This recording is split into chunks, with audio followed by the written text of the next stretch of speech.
নমস্কার বন্ধুরা, তোমরা সবাই কেমন আছো? আশা করি সবাই ভালো আছো। আমি পিউ শুরু করছি আজকের নতুন ব্লগ। যেখান থেকে ব্লগটা দেখছো সবাইকে অসংখ্য ধন্যবাদ। যদি ভিডিওটা ভালো লেগে থাকে অবশ্যই এটা লাইক করো, কমেন্ট করো, সাবস্ক্রাইব করে পাশে থেকো। আমার গলাটা এখনও ঠিক হয়নি, তোমরা বুঝতেই পারছো। চলো, পুরো ভিডিওটা দেখার জন্য অনুরোধ রইল।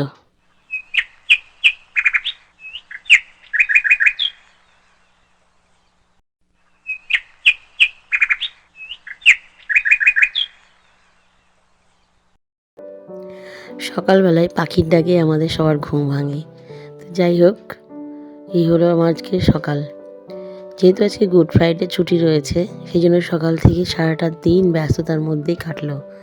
সকালবেলা উঠেই দেখি মেয়ের শরীরটা খুব খারাপ। আগের দিন থেকেই শরীরটা খারাপ ছিল, কিন্তু আজকে শরীরটা দেখি সকাল থেকেই খারাপ। তো এই ইস্ত্রিটা রেখেছিলাম ওকে গলায় গরম সেঁক দেওয়ার জন্য। আর এই তেলটা কালো জিরে দিয়ে আমি ফুটিয়ে রেখেছিলাম, সেই তেলটা ওকে দিই এবং ওর বাবাকে দিই। সাথে আমি একটু গলায় নিয়ে, এখন জানোই তোমরা আমার গলার পরিস্থিতি খুবই খারাপ। এই ওর বাবার ওষুধ, আর ওর ওষুধটা আলাদা থাকে মেয়ের।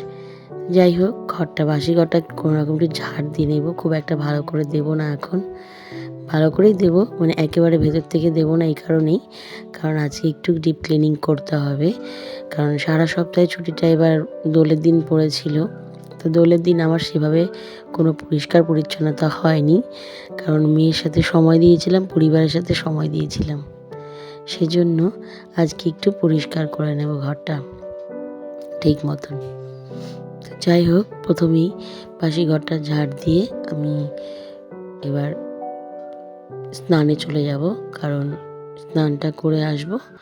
তারপরে এসে একটু কিছু মুখে নিয়ে নেব। বাবা আজকে বাড়িতে আছে, তো দুজনেই ভাবছি একটু একসাথে চা খাবো, কারণ আমাদের একসাথে কোনো দিনও সেরকমভাবে কিছু খাওয়া হয় না। তো চলো বন্ধুরা, স্নানটা সেরে আসি। মেয়ে এখনও আমার ঘুমোচ্ছে। স্নান সেরে এসে দেখি বাবা বসে আছে, কারণ বাবা এখানে বসে থাকে, কোনো সময় বাইরে থাকে, কোনো সময় ভেতরে এভাবে বসে থাকে। এখন বাজে 9টা বাজতে 15 মিনিট বাকি। মেয়ে এখনও ঘুম থেকে ওঠেনি। অ্যাকচুয়ালি আর দেরি করেই ঘুম থেকে উঠেছি। আর বাবা হোক আর যেই হোক না কেন, সোনা ঘুমিয়ে থাকলে পরে পাশে এরকম করে বসে থাকা হয়। এটা ছোটো থেকেই সবারই অভ্যাস, কারণ ও ঘুমোতে ঘুমোতে এমনভাবে একদিকে চলে যায় যে কোনো হুঁশ থাকে না। তো যাই হোক, ওর বাবা চা খাবে না, চা খায় না, তো ওর বাবাকে সকালবেলা হরলিক্সটাই দিই। তো ওর বাবার জন্য হরলিক্সটা করে নেবো আর 2টো বিস্কুট দেবো। আর সাথে আমার জন্য একটু চা করে নিয়েছি, বাবার জন্য আর মায়ের জন্য চা করে রেখে দিয়েছি। তো যাই হোক, এই হচ্ছে আমাদের সকালবেলার আজকের টিফিন। তো 9টা বাজে। তো এখন আমরা এই সকালবেলা এই চাটা খেয়ে নেব, আর ওর বাবা হরলিক্স বিস্কুটটা খাবে। খেতে খেতে আমাদের গল্প। তোর বাবাকে বললাম যে আসো, কারণ ওর গায়ে খুব জ্বর ছিল। সকালে উঠে ওষুধ দিয়েছি সোনাকে। তো জ্বর থাকার জন্য ওর বাবাকে বলছিলাম যে ডাক্তারের খোঁজটা নিতে, কারণ আমরা যে ডাক্তারকে দেখাই উনি সচরাচর বসেন না। তো অঞ্জলি ফার্মেসিতে প্রণব ডাক্তারকে দেখাই আমরা, আর উনি আমাদের বাধা ডাক্তার। তো বাবাকে বললাম তুমি হরলিক্সটা খেয়ে নাও এবং ফোন করো। ফোন করে জিজ্ঞাসা করলো যে 11:30টায় ডাক্তার বসবে। তো তার আগে আমার কিছু কাজ আছে, সেগুলো সেরে নেব, কারণ আজকে ডাক্তার দেখাতে মেয়েকে নিয়ে যেতেই হবে। কারণ এবছরে সে ডাক্তার দেখিয়েছি, কিন্তু লাস্ট এই 1 মাসের মধ্যে দেখানো হয়নি। এই 1 মাসের মধ্যে 2বার ওর শরীরটা খারাপ করেছে, গলার একটু ইনফেকশনের মতন হয়ে যাচ্ছে, মানে ঠান্ডাটা বেশি লেগে যাচ্ছে। আসলে দুষ্টু তো, জল ঘাটে, এদিক ওদিক করে। তো এই নিয়েই কথা বলছিলাম, তো কী করে কী করবো। তো যাই হোক, কথা বলতে বলতে আমারও চা খাওয়া হয়ে যাচ্ছে, প্রায় শেষের পথেই চা। তো এখন মেয়ে দেখছি ও উঠে গেছে, উঠে গিয়ে এভাবে বসে আছে। অ্যাকচুয়ালি জ্বরটা যেহেতু এখন ছেড়ে গেছে ওষুধটা দেওয়াতে, ওই জন্য সে এখন মানে বেশ খেলাধুলার মতন মুডেই আছে। তো এরকম দেখলে না বাচ্চাদের ভালো লাগে। বাচ্চা যদি অসুস্থ থাকে কোনো বাবা মারই বা পরিবারের কারোরই পছন্দ নয় এবং কারোরই মন ভালো থাকে না। তো যেহেতু আমি এখন ওপরে উঠবো না, ওকে একটু ব্রাশটা করাবো, তাই বললাম এদিকের মশারিটা খুলে দিতে ওর বাবাকে। তো ওর বাবা চারিদিকের বাঁধনটা খুলে দিয়ে ওখানে ওর বাবা মশারিটা রেখে দিল। তারপরে আমি ভালো করে গুছিয়ে নেব। তো সোনাকে ব্রাশ করতে দেবো, কিন্তু দুষ্টুমি করেই যাচ্ছে। যেহেতু মাও বাড়িতে আছে, বাবাও বাড়িতে রয়েছে, সেজন্য আজকে ওর একটু আবদার এবং আহ্লাদটা বেশি। তো যাই হোক, ওর ব্রাশটা করতে হবে ততক্ষণে আমি আমার কাজগুলো করে নেব। এইখানে মশারিটা গুছিয়ে নিচ্ছি। এই মশারি ভাঁজ করার যে ভাঁজটা, সেটা আমি শাশুড়ি মার কাছ থেকেই শিখেছি। কারণ আমরা সাধারণত কী করি, গুটিয়ে রেখে দিই, কিন্তু এইভাবে পাট করে ভাঁজ করা। কারণ অ্যাকচুয়ালি আমার শ্বশুরবাড়ি মানে আমার শাশুড়ি মার বাবার বাড়ি কাপড়ের ব্যবসা, তো ওখানে তাদের গোছগাছ করে রাখাটাই শ্রেয়। এই দেখো আমার ঘরের পরিস্থিতি, দেওয়ালের পরিস্থিতি তো খুবই খারাপ। কিছু হ্যান্ডমেড জিনিস তৈরি করেছি, সেগুলো যে টাঙিয়ে রাখবো সেগুলো আমি সুযোগ পাই না, কারণ মেয়ে সেগুলো নিয়ে খেলতে শুরু করে দেয়।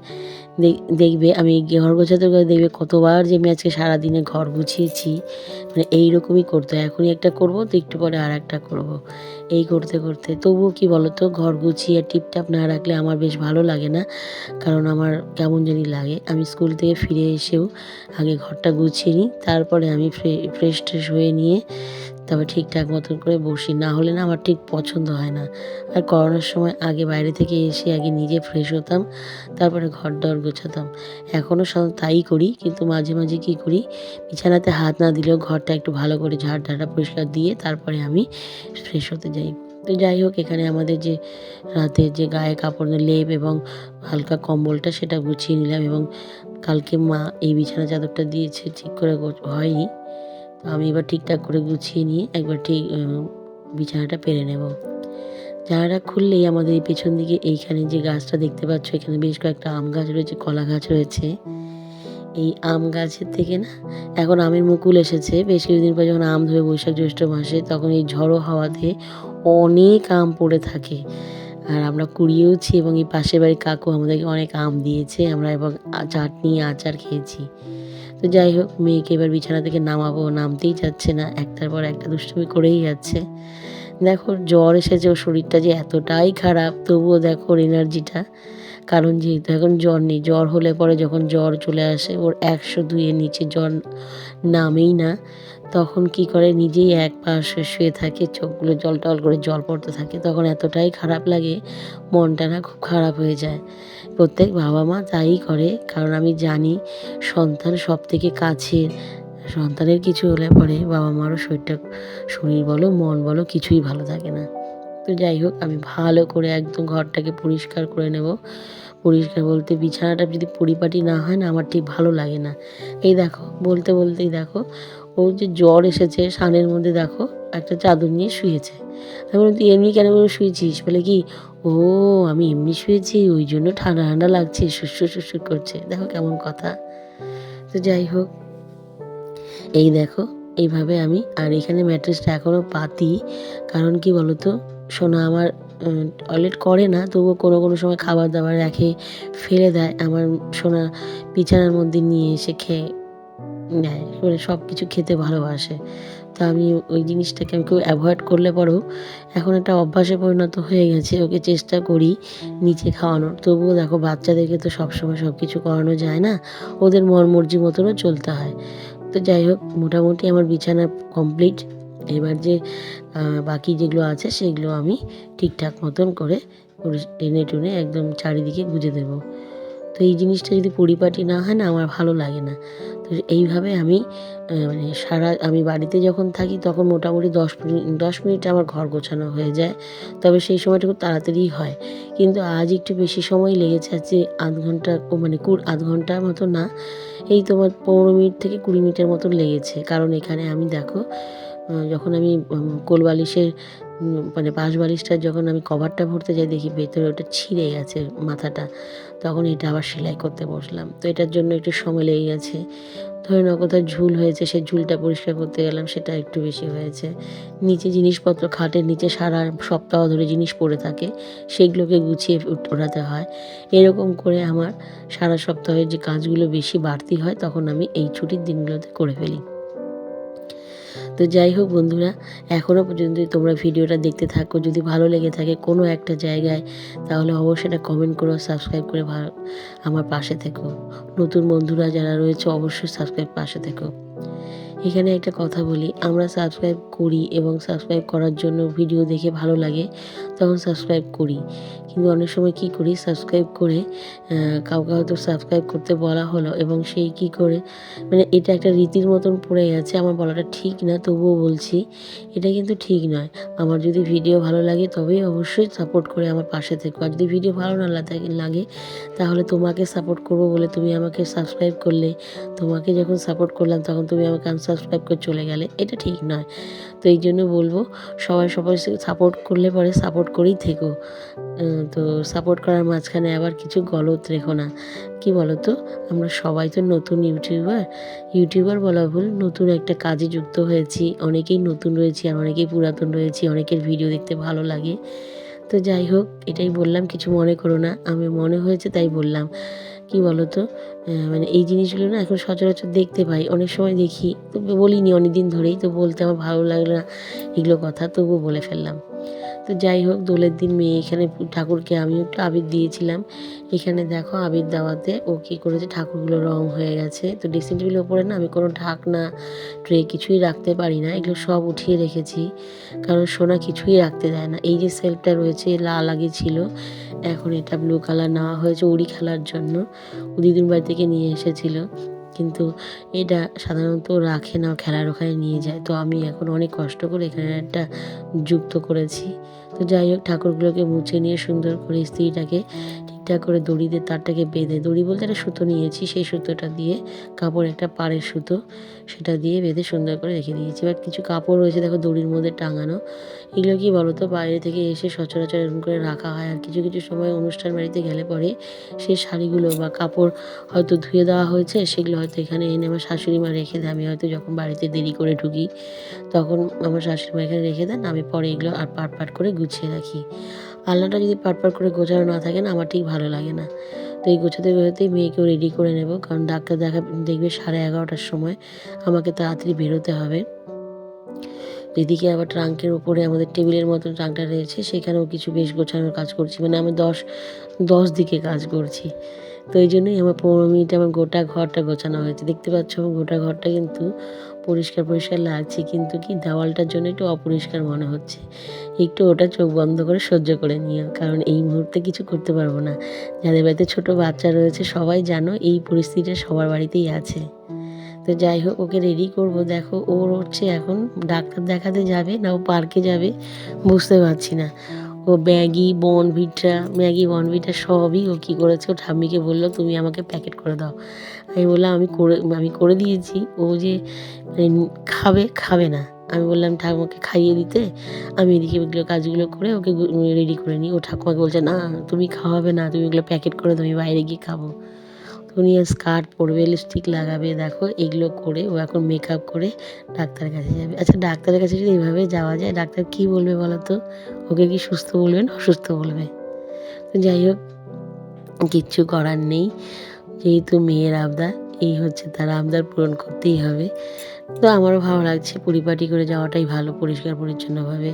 অবশ্যই সুস্থ থাকলে পারে বা অসুস্থ থাকলে পারে যে আমি নিতিয়ে থাকবো এমন কোনো ব্যাপার নয়। এটা আমার মেয়ের একটা মানে বিশেষ একটা কী বলবো, হ্যাবিট বা হবি। ও যেখানেই যাক না কেন নিজে টিপটাপ হয়ে যাবে, কিন্তু টিপটাপ এতটাই হয়ে যায় তোমরা অনেক ভিডিওতে দেখেছো, অতিরিক্ত সেজে ফেলে, কোনটা ছেড়ে কোনটা সাথে বুঝতে পারি না। দেখো ঠাম্মির সাথে এখন খুনসুটি করছে, ও ঠাম্মিকে বলছে তুই চলে যা, আমি জানিস না আমি এখন খাবো না। ঠিক আছে, হাতে ঘড়ি পরবে, সব কিছু পরে দেখো কাজল দেবে, আইলাইনারের মতন করে কাজল টেনে দিতে হবে, চুল আঁচড়ে দিতে হবে, মানে সুন্দর পরিপাটি করে সেজেগুজে যাবে। তো ফাইনাল লুকটা এরকম হয়েছে, বেশ ভালো লাগছে। কিন্তু আমি বললাম লিপস্টিকটা আমি বললাম কি দিচ্ছি, আসলে আমি দিচ্ছিলাম না, একটু হালকা করে ভাবছিলাম দিয়ে দেওয়ার মতন, কিন্তু ও আমার কাছ থেকে নিয়ে টেনে নিজে নিজেই লিপস্টিক দিচ্ছে। কিন্তু বাচ্চাদের না লিপস্টিক দিতে হয় না, মেকআপও করতে হয় না। এটা অবশ্যই তোমরা যারা ভিডিও দেখছো বা জানো, আমি কিন্তু দিই না, কিন্তু বাধ্যতামূলক আমাকে অনেক সময় এই কাজটা করতে হয়। কারণ এতটাই জেদ করে, জানো এই বাচ্চাদের জেদের সাথে আর কিছু না। ওর জিনিসপত্রগুলো সব নষ্ট করে দিয়েছে, এখন আমার জিনিসপত্রে হাত দিয়েছে, সেগুলো অর্ধেক প্রায় শেষ। তো এদিকে আমিও রেডি হয়ে নিয়েছি, কাপড়-টাপড় যেগুলো বাইরে ছিল সেগুলো আলমারিতে ঢুকিয়ে নিয়ে রেডি হয়ে নিয়েছি। রেডি হতেও তোর বাবার আসতে দেরি হচ্ছে বলে আমি বাকি কাজগুলো করে নিচ্ছি। এবার ওর বাবা চলে এসছে, তাহলে ঘরটা ঝাড় দিয়ে নিই। ঘরটা ঝাড় দিয়ে নিলে পরে না আমারও সুবিধা হবে, তাহলে সেই অনুযায়ী আমি কাজটা করতে পারবো। বাড়িতে এসে আবার কিছু কাজ আছে, খাওয়া দাওয়া আছে। তো যাই হোক, এখানে আমি ওর বাবা এই দেখো ঝাড় দিতেই ওর বাবা বললো যে চলো বাকি কাজটা পরে এসে করো, সময় হয়ে গেছে। সেজে গুজে হাতে ব্যাগ নিয়ে ওর খাবার দাবার নিয়ে ব্যাগের মধ্যে চললো মহারানী। তো চলো এবার একটু চলে যাই ডাক্তারের কাছে, কারণ ডাক্তার বেশিক্ষণ থাকবে না, ফোন করেছিল, তাড়াতাড়ি আসতে বলেছে। চলে এসেছি আমরা চেম্বারের বাইরে বসে আছি, আমাদের এখনই ডাক পড়বে।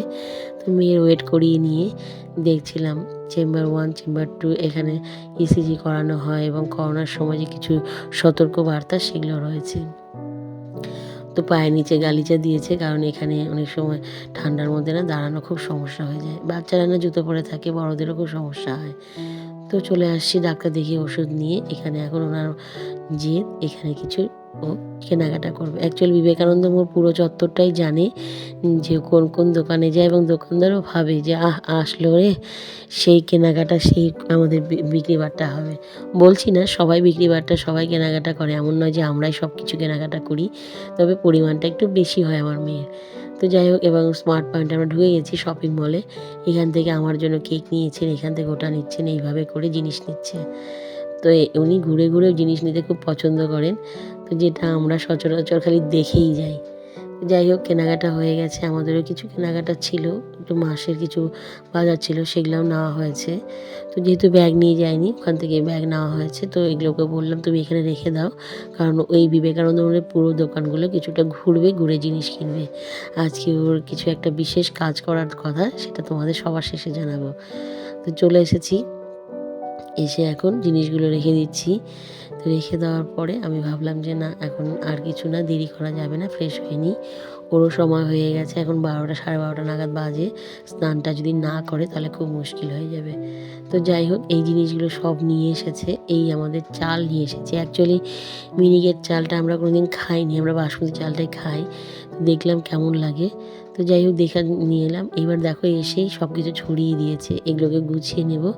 আর ওর বাবা তো যাই হোক এসেই তো কী করে, শটাং হয়ে শুয়ে পড়ে। তোর বাবাকে বললাম তুমি সরো, একটু ফ্রেশ হয়ে নাও।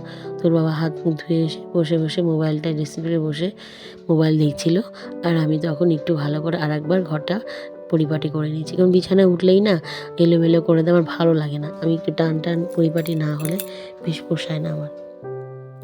তো যাই হোক, উনি দেখেন মহারাজ আবার শুয়ে পড়লেন।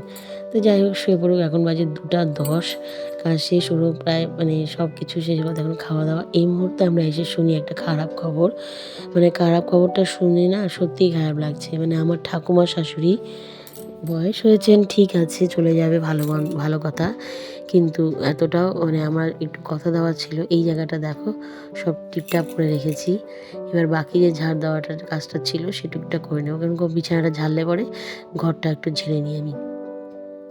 তো যাই হোক, এদিকে রান্নাটাও প্রায় কমপ্লিট। এদিকে মাছের ঝোল হয়েছে, পুচকির মাছের ঝোল, এদিকে ভাজা হয়েছে, আর মুড়িঘণ্ট হয়েছে, আলু সেদ্ধ। এবার এতটাই পরিমাণ মুড়িঘণ্ট হয়েছে যে মা বলছিল যে তোমাদের ঠাকুমা শাশুড়ির শরীর খুব খারাপ, মানে আমার মায়ের শাশুড়ি মায়ের কাকি শাশুড়ি।